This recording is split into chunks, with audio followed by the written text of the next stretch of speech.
Good afternoon, everyone, and welcome to this masterclass with Richard Simons, Managing Director of Norbury Media.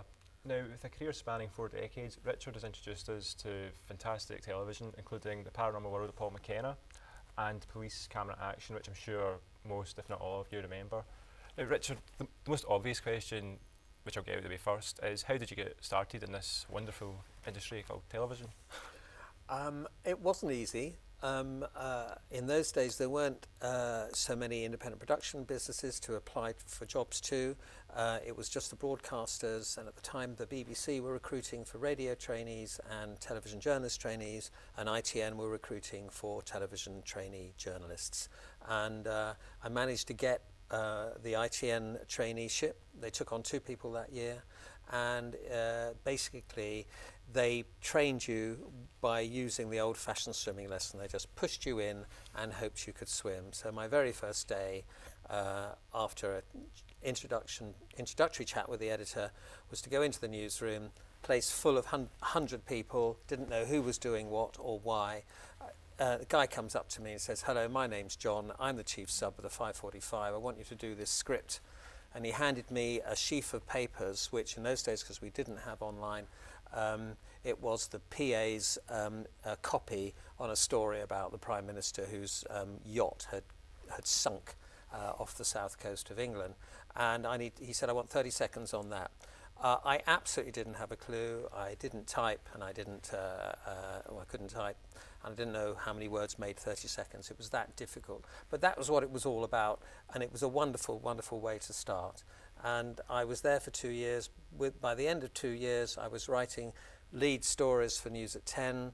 I'd been out reporting, and I had also done quite a bit of shadowing of really interesting stories that were out on the road, so with top correspondents. So that's how I began, and I was there for 15 years.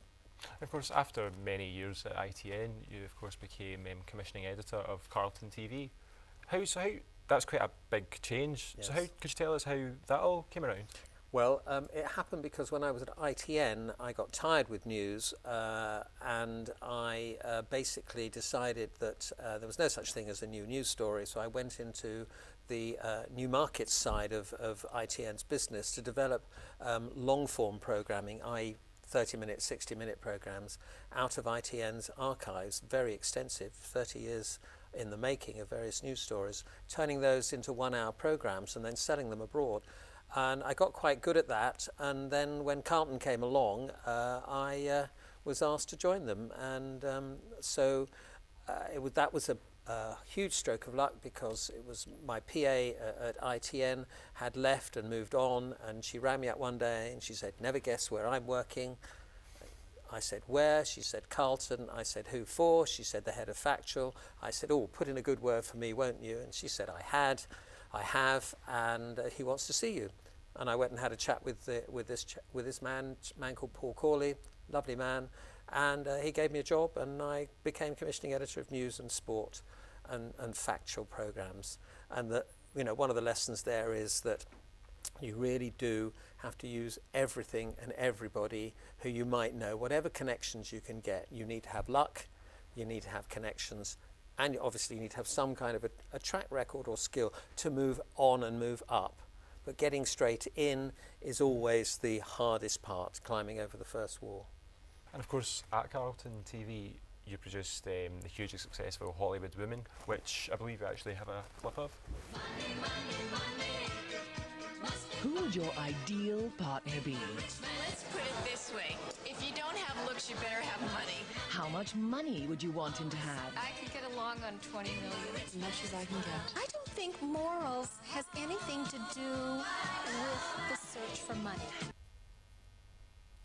And so, could you tell us a bit more about Hollywood Women Yeah, and sure. the success that came around? Yeah, that following was Hollywood Women was an extremely dodgy, dangerous, risky idea, which I had when a producer rang me up who was a music producer, and she wanted to do a series called Rock Wives, and she said, "I'm going to Hollywood and I want to do a series about rock wives.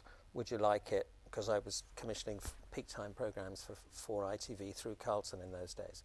And I said, well, I don't want Rock Wives because I think that's making the idea too niche. It's just narrowing it down probably too much to people who are more interested in rock and pop and music.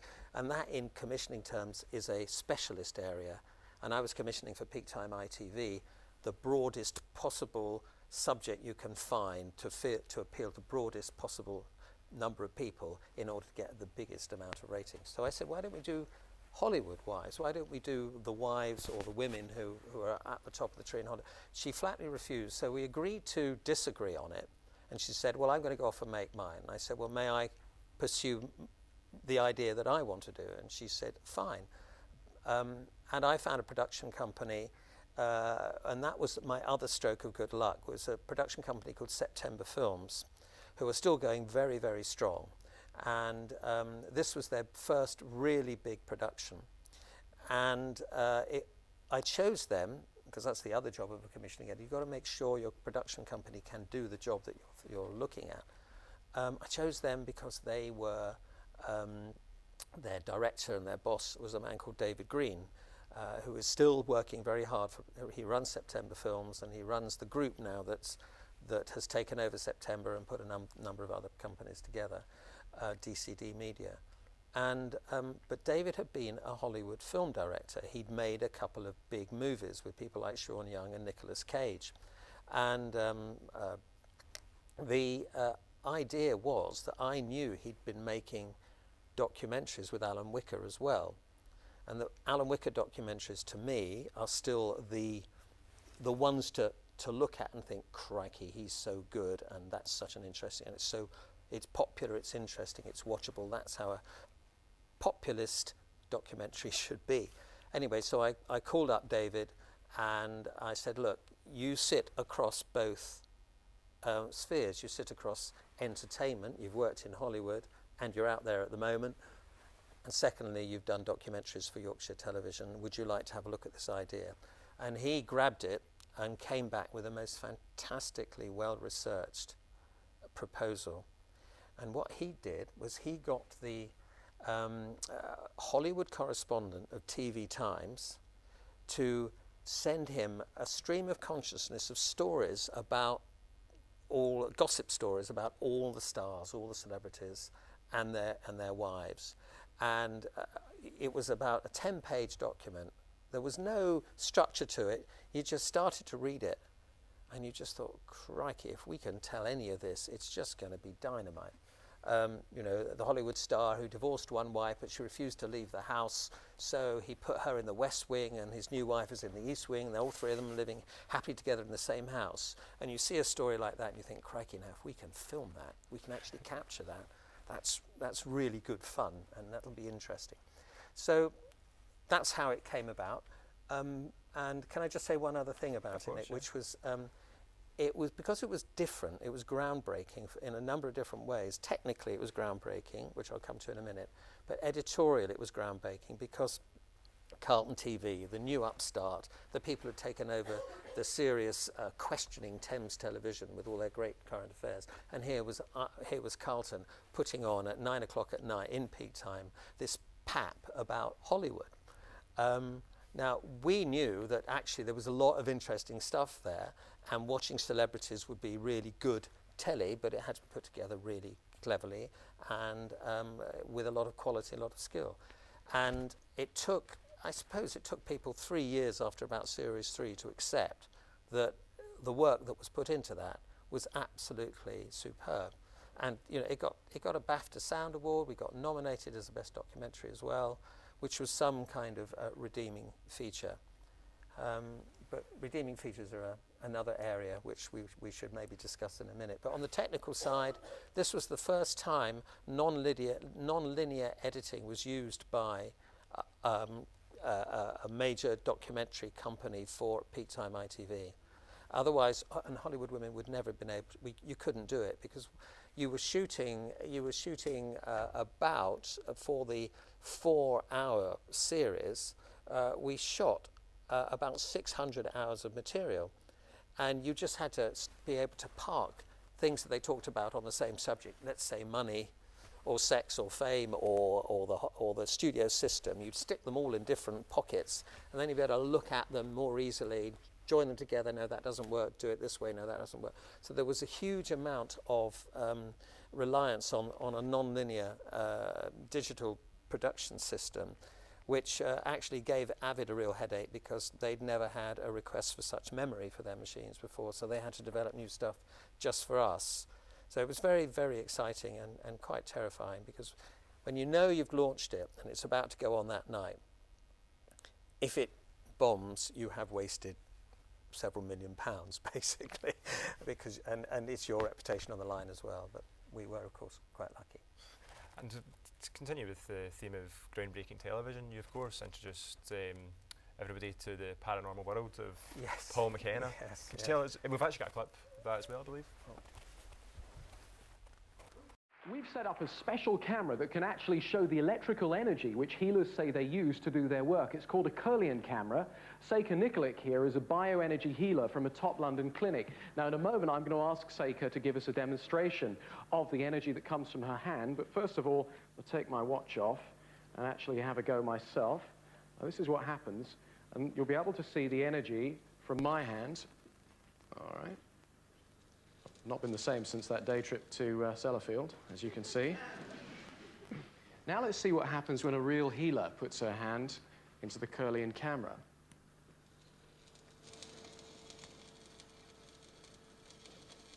As you can see, the glow around Seika's hand is greater. See, I remember that, originally being on, and at the time it was so unique and original. So how did that all come around? I think it came around because I was getting a minor reputation amongst my colleagues for risking ideas that worked. And I was banging on about the paranormal because I'm probably very sad. I've always thought that although the paranormal is looked down upon, it does need to be questioned. And there are elements that science finds very difficult to explain. Let's see whether we can do something about it. And I originally tried to get commissioned a serious documentary series called Supernature, after the book by a paranormal, a scientist who studies the paranormal called Lyle Watson. But ITV wouldn't take that, so I sat down with a documentary maker called Desmond Wilcox, who some of you may or may not remember, but he was a very seriously well thought of documentary maker and executive producer within the BBC. And I thought, well, if I got a really serious documentary maker and I sat down to see if we can do a kind of half-hour, more entertaining version, but still be questioning, we might get a commission from the Network Centre, because I couldn't just commission directly for ITV. I still had to ask the Network Centre's head of factual. Anyway, so how it came about was the Network Centre said, we've got this presenter chappie called Paul McKenna who we like, and basically we paid him a lot of money to do 3 shows for us over the next 2 years. Why don't you put him on the front of this show and come up with some synopses, which is exactly what we did. And it was, once again, luckily it worked. It was a huge success, wasn't it? Yes. And another huge success you had, of course, was the Police Camera Action series, Yes. which I believe we also have a clip of. Right. At the Cromwell Hospital in London, a transplant patient's body was chronically rejecting her recently replaced liver. A nationwide search located a suitable donor organ in Hull, and so began a life or death race against time to bring that organ to London. The Metropolitan Police were given the important task of completing the last vital stage in this journey. They had just 35 minutes to cover 29 miles across central London on a busy Friday afternoon. And that journey is the subject of this Police Camera Action special. Filmed from an escorting patrol car, our story begins at junction 7 on the M11 motorway outside London. The officers anxiously wait for the liver to arrive. The aircraft has been delayed in Hull due to fog. The pressure is on. We'd been having a refreshment break. Now, I think the programme was, according to that, was 22 minutes and 27 seconds. So one of our problems was where to edit, because we knew they were going to do it in about 29 minutes. What they did was they closed off all the crossroads, had all the lights everybody held at the lights as they went through London, and they filmed it all. So it was just a real fantastic just roller coaster ride. It was like a sort of a forerunner of a digital game, really, because it was just watching it and you were transfixed. But police camera action, once again, that was a combination of making sure you had a redeeming feature in it, which was trying to make people see that the program was about not just fantastic being able to watch car crashes and people speeding and doing what they shouldn't do, but also the fact that it shows you that you shouldn't be doing that. It's very dangerous and you can get really badly hurt and it's dead illegal. So we were always trying to market the program as a program about safety in driving, and the police were very, very happy for us to run it, but we got criticised by the press for basically exploiting fast cars and crashes and people who break the law. So there was always something that, as a commissioning editor or a director of programs, you usually had to face the press and answer questions about it. But once again, that program is still running, a newer, younger presenter now, and it's it's spawned a lot of other motorway cops and road cops and this, that, and the other. It's an absolutely seminal program. It wasn't my idea, I have to say. I wish it had been. But. Well, speaking of ideas, that was actually to my next question. As commissioning editor at Carlton TV, over the years you must have received so many proposals and pitches. I know the guys here today are doing a script writing course. Oh, brilliant. Right. So could you give them any advice and tips on a successful pitch? With pleasure. How long have we got? Because I think programme development and proposals is a really, really fine art, because you have to understand a lot of different parameters before you know what your ideas should be and where you should put them. So you do need to know about the scheduling. You need to know about the different day parts and how different kinds of programming works in different parts of the day.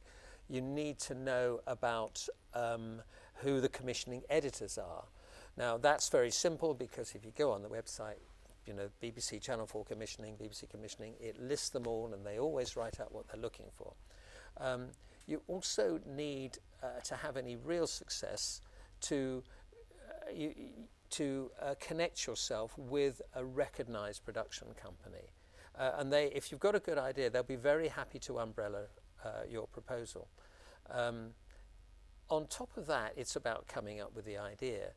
And in a way, it's a question of, once again, where you want to be. Have you got an idea for a serious documentary, a factual series, something that's factual entertainment like Hollywood Women, or something that is a manufactured reality, sort of your Towie, your Only Way is Essex type show.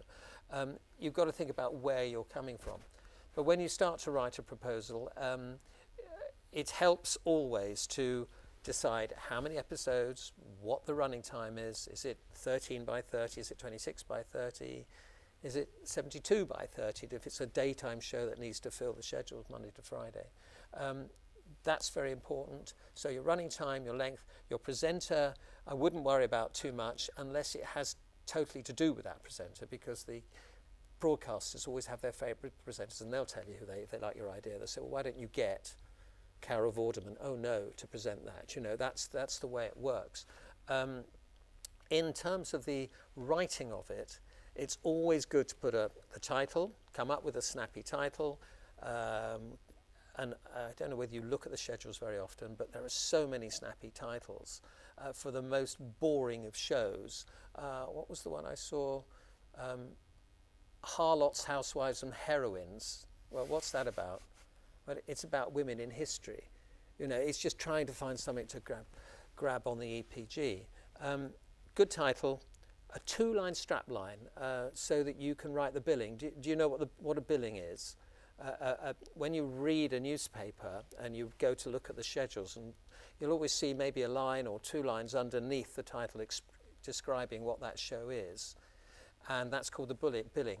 If you can write a 2-line billing for that show, it means you know exactly what your program's about, and that is an incredibly important discipline to teach yourself and try teaching yourself.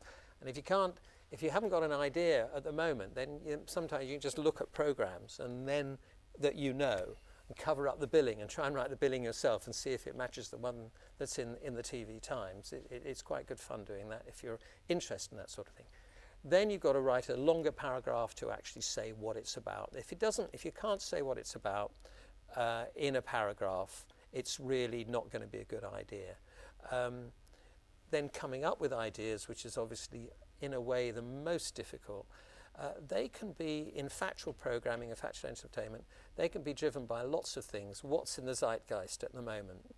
Or what's going to be next in the zeitgeist? That's the tricky one. What genres are working on telly? What genres haven't you seen on telly for a while? Haven't seen the paranormal for a while. Maybe it's time for a return for the paranormal, who knows? And then whether it is more of a serious factual series, or whether it's an obdoc perhaps, because obdocs come round and round and round again, but obdocs are all about access, and that's another important thing when you're coming up with proposals. The idea is often predicated on whether you've got access. So if I say I want to do a series about Britain's worst weather, the commissioning editor might come to me and say, well, have you got pictures of Britain's worst weather? Have you got access to the archives? And I'll say, well, I know I can get them from ITN and the BBC. Ah, yes, but they're going to charge us a fortune for those archives. What other access have you got? Have you got any amateur video? Have you got any amateur stuff that that there are lots of amateur meteorologists around who do take their own pictures? And that's when it starts to get interesting, because access might be about a person who's done something amazing. Somebody, for instance, might walk into your office, as they did to me, and said, I'm going out to Malaysia, I'm going to dig up 4 Spitfires that have been thrown away underneath the field in a farm somewhere. And I thought, well, that would be a fantastic thing to do. So he came to me, nobody else knew about him, so, quote, I had the access. That one failed at the first hurdle because, of course, he couldn't guarantee you'd be able to find them. And therefore, I think he has found them now, and I think they are making a documentary about it. But he first came to me 10 years ago. So coming up with proposals requires a hell of a lot of understanding of the whole picture and then the detailed picture of your actual idea. And after all your successes at Carlton TV, you of course became controller of production and programmes at Meridian Broadcasting. Mm-hmm. What exactly does that entail? Well, terror, and then understanding that actually it's commissioning and management mixed together. Commissioning was great because I really didn't have to manage the people, because I was commissioning independent producers who'd come in with their own people. In Meridian, we had 2 things to do. We had to run a regional schedule, and we had to try and get commissions on the network for Meridian, whether they were drama or factual or entertainment or children's, which was very important. For me, I had a head start because Channel 5 was just starting.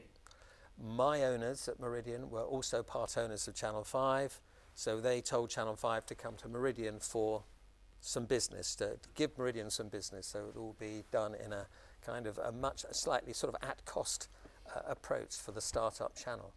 And I had 1,000 hours to put together for every year, which is a hell of a lot of programming.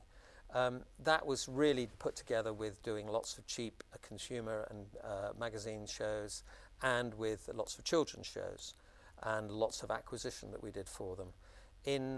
But the main job in Meridian was actually to do the regional schedule and make sure everybody still watched Meridian, which at the time, alongside Granada, was the most watched regional programming schedule in the country. We didn't compare ourselves with Scotland or with Wales because nations were doing better than the regions, because people have a much greater sense of nationality, of course, than they do of regionality.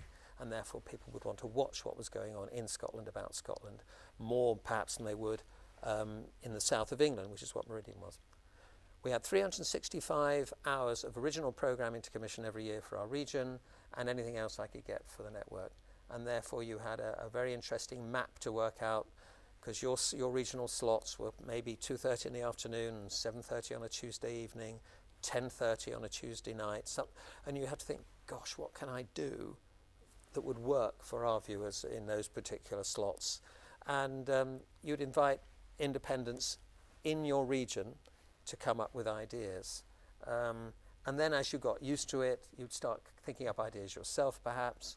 And I had one which I wouldn't mind mentioning because it was a lot of fun, which was I wanted to do a zoo series. Animals, if done properly, always work on television. We couldn't do natural history, far too expensive, but to go and do an obdoc about a zoo is what I wanted to do. So I invited 4 production companies who I knew had experience in this to come up with an idea. 3 of them were very conventional, Marwell Zoo, another zoo at Southampton and somewhere else. A 4th one came up with an idea which they called Monkey Business. And this was to go to a monkey sanctuary in Dorset and literally film a soap every week of the monkeys living together and behaving together, and the chimps and the orangutans.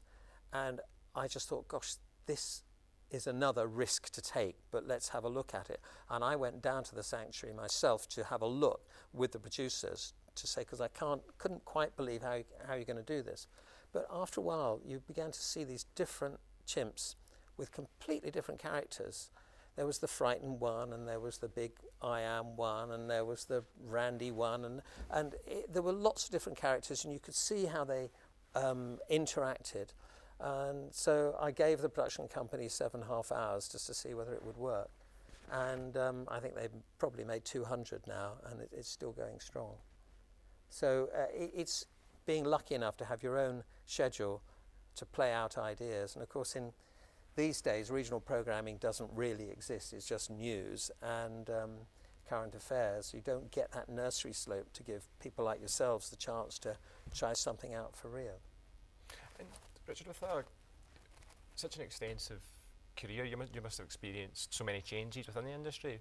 So what would you think at the moment the future is for the television industry with the rise of Netflix, for example? Yeah, it's a really good question. It's very difficult to predict. My view is that the traditional TV schedule will still exist for a long, long time to come.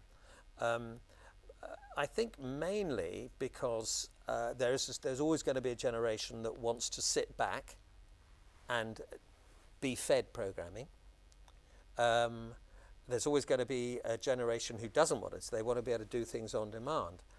But I think the fact that the schedule is also going to be there is because programs have hundreds of thousands of pounds spent on them, and you need somewhere to hang them. You need somewhere to market them.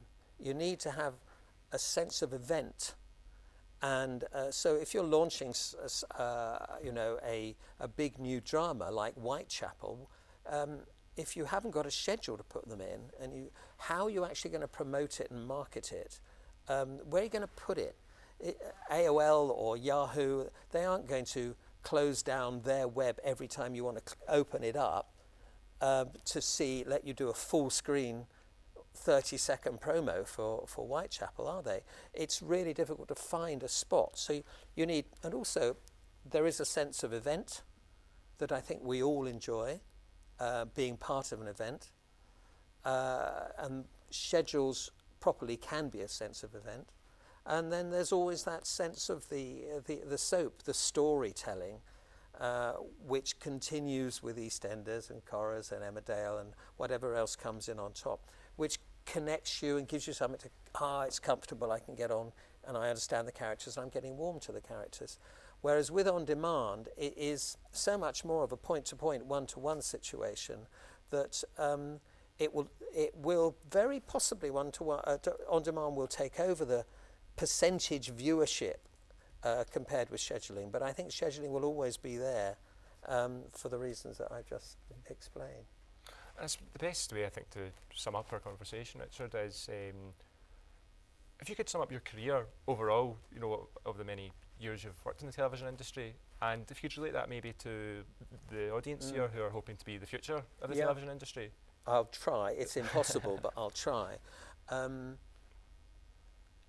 my career's been extremely varied because I'm the kind of person who can't sit still and do the same thing for more than about 3 or 4 minutes, and therefore I've done something for a few years and then I want to do something else. So your career will be dictated by the kind of person you are. In terms of being a good editorial person, I think that there's one thing that I always say, because it was said to me, the first thing that was said to me before I walked into that newsroom at ITN. The editor called me into his office and said, "Welcome to ITN, I've only got one thing to say to you, Richard. Check, and check again before you do anything. Check your facts, check you got it right. That way you can do no wrong." And that stood me in good stead, especially when I've screwed up, because I didn't check. The other things to learn really is to understand that nothing is you. It isn't all about you. It's always all about being part of a team. So you might come up with a great idea, but someone else has got to shoot it, someone else has got to edit it, someone else has got to voice it, someone else has got to do the audio, and somebody else, maybe the commissioning editor, has got to put some extra ideas on top of your ideas to make it sing even louder. So, but always know that there's a real desire and a real need for good writers and good creativity, and that's the exciting thing. If you want to be creative, whether it's with camera, editing, sound, or want to be creative with writing, there's always going to be a need for it. And production companies all around the wicket, especially up here, as the Scottish production community grows stronger and stronger, which it is, so you're in a good place. Production companies love to have ideas. And if you want to start off, I think you will these days, because there isn't the graduate traineeships that I was lucky enough to get into, get yourself in as a runner, get yourself in as making tea, and be willing to be the first person to go in and the last person to leave if they want you to, and be sharp. If you're sharp, you get noticed, and that way, and if you're likable, then you get noticed as well. It's a combination of everything. It's fantastic. Thanks very much, Richard. My pleasure. The best way, I think, now is to go to questions from the audience. Is anybody got any questions like to ask Richard? Sure. You showed us a bunch of different factual programs there. Why did you choose to go into factual as opposed to drama? I started off life as a journalist with ITN. So I went into the factual world. I became a journalist. I didn't have any choice, if you see what I mean. So that when I got a job in programming, I had experience in news and sport. So that's what I was brought in to do. I had no experience really in commissioning factual programming, but that's what I was asked to do as well. And I turned out it worked for me, and I was A, lucky, and B, I could recognise a good idea. So that's why it was factual. When I got into Meridian, I had a little to do with some of our drama and some of our entertainment. And of course, some of the factual programs, some people might have called entertainment. I mean, the Paranormal World of Paul McKenna was always called an entertainment show by people who weren't in the factual side of things, and they wished they'd done it, but it was ours. So why do they commission safe programs rather than taking more of a risk when they're looking to have new programs started? There's two sides to that. One is if you're a commissioning editor and you're worried about your job, you don't want to go get too risky and find something bombs. You also, as a commissioning editor, know what works. Therefore, something similar with a new twist on it could actually also work. Another way of being safe is to get a soap star in as your lead actor or lead actress, and that sort of automatically connects people with the audience. But thank goodness there are still channels. I think Channel 4 and BBC 3 and BBC 4 still have some room for doing things that aren't so safe. And Sky One now are beginning to commission dramas that aren't so safe, and good for them. But if you want to go for the mainstream, unfortunately, it's very rare that you get anything risky, because these things cost £1 million an episode. And money is very tight, and we haven't talked about money, but money is a major factor in everything that we do, because you've got the same amount of advertising available, but to go across 600 channels rather than 4 or 5, so that cake is split thinner. and then that means production of programs. For instance, when I was at Meridian, my budget for 365 original hours a year was 7 million. When I left 6 years later, my budget was 1 million. And I had to do 365 hours. They didn't cut the hours back. So it was a way of bringing in, obviously, multi-skilling. That came in much more quickly. So instead of having 3 people on a shoot, you'd have 1. You know, it really cuts down the number of people, the amount of time you can spend shooting. If you screw up, you can't really go out and do it again, that sort of thing. So money's very important, which means people want to be safe because they don't want to make a mistake. Any other questions? You said over the time that you were there, your budget reduced to 1 million. Did you feel that the quality of programmes had diminished? I did, yeah, absolutely. I'm afraid it was so bad that I had to go to the ITC and ITV and all the people who were actually manage the strategy of scheduling to say this isn't going to work. What I had to do was to go out and find other money to make sure certain programs would work. Or my strategy for programming was changed. There was a lot more studio shows because I own my own studios. I didn't have to pay for them. So I could have chat shows. A chat show, if you own your own studio, doesn't cost you anything. It's that sort of thing. Or I go for cheaper presenters. I wouldn't do 5 obdocs series a year. I just do 1. And that's how things, I'm afraid, changed. It was one of the reasons that I moved into a new area, because I could see the way it was going. The money was getting very tight. As a commissioned editor, if you're a new writer who approaches a company like yourself, is it much more difficult than, say, someone like Julian Fellows to get into a programme? It is more difficult, but once again, the readers, the drama readers, the drama editors, production companies who are known for doing drama will always read a script. It's more than their life's worth not to read a script, because it might be great, it might be their next big thing. So going straight to commissioning editors works if they haven't got a backlog of scripts to read, or their assistants haven't. So identifying production companies who might be interested in the kind of idea that you've got is also a good idea. The independence. Any other questions?